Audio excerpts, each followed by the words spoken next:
border town. We're not going to tell you where it's at exactly, but we're near the Ukrainian border. We have refugees coming into this building. We were able to buy this building with funds that are given. We're renovating this building, and we're going to house refugees here. And hopefully one day the war will be over, and these folks will get a home back in Ukraine. But for now, this is the church, being the church, helping church people and non-church people from Ukraine coming here, and we're able to find them a place and share a cup of cold water and some bread, and give them a place to sleep till they can get some temporary housing. And some of you for giving, thank you for making it possible that we can help these people.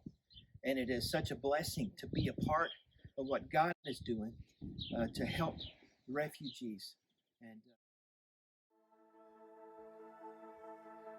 our fight is with weapons unseen.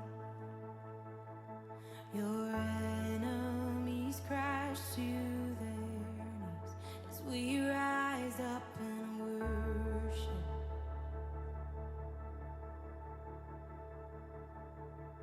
When trials unleash like a